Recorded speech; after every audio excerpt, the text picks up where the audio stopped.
ഇപ്പോൾ CJP സമരത്തെ പിന്തുണച്ച നടൻ ടൊവിനോയുടെ വീടിന് മുന്നിൽ യുവമോർച്ച പ്രതിഷേധിക്കുകയാണ്. ഇരിഞ്ഞാലക്കുടയിലെ വീടിന് മുന്നിലേക്ക് വായ മൂടിക്കെട്ടി യുവമോർച്ച പ്രവർത്തകർ എത്തിയിരിക്കുകയാണ്. ജേസൺ ചാമൾ വിവരങ്ങളുമായി. ജേസൺ, ഇപ്പോൾ സിനിമാ മേഖലയിൽ നിന്നൊക്കെ വലിയ പിന്തുണ ഈ സമരത്തിന് ലഭിക്കുന്നുണ്ട്. അതിൽ ടൊവിനോ തോമസ് ഒരു പ്രതികരണം വിദ്യാർത്ഥികൾക്കൊപ്പം എന്ന പ്രഖ്യാപനം നടത്തുകയും ചെയ്തു. അവിടേക്ക് ഇപ്പോൾ വായ്മൂടി കെട്ടിക്കൊണ്ടാണ് യുവമോർച്ച പ്രവർത്തകർ എത്തിയിരിക്കുന്നത്. എന്താണ് ഈ പ്ലക്കാർഡുകളൊക്കെ എഴുതിയിരിക്കുന്നത്? സ്മൃതി, പ്രതിഷേധം അവസാനിച്ചു.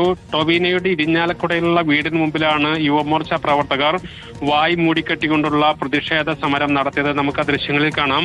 വീടിന് മുൻപിൽ തന്നെ നിരന്നു നിന്നാണ് പ്രതിഷേധം, ശക്തമായ പ്രതിഷേധം എന്ന് പറയേണ്ടി വരും. കേരളത്തിലെ PSC റാങ്കിലുള്ളവർ മണ്ണുവാരിത്തെന്ന് പ്രതിഷേധിച്ചിട്ടും കേരളത്തിലെ നഴ്സുമാർ മാസങ്ങളോളം സമരം ചെയ്തിട്ടും വായ തുറക്കാത്ത രാഷ്ട്രീയമില്ലെന്ന് പറയുന്ന നടൻ വീണ്ടും രാഷ്ട്രീയം നോക്കി വായ തുറന്നു തുടങ്ങിയുള്ള പോസ്റ്ററുകളും ബാനറുകളുമാണ് അവർ കയ്യിൽ കരുതിയിരുന്നത്. പ്രതിഷേധം ഏതാനും മണിക്കൂറുകൾ നീണ്ടു. ഇപ്പോൾ പ്രതിഷേധം അവസാനിച്ചു. ഏതായാലും ഇതുമായി ബന്ധപ്പെട്ട CJP സമരവുമായി ബന്ധപ്പെട്ട അഭിപ്രായ പ്രകടനങ്ങൾ നടത്തിയതിന്റെ പേരിലാണ് യുവമോർച്ചയുടെ പ്രതിഷേധം സംഘടിപ്പിച്ചത്. സ്മൃതി. ശരി, ജേസൺ ചാമളപ്പിലാണ് വിവരങ്ങൾ നൽകിയത്.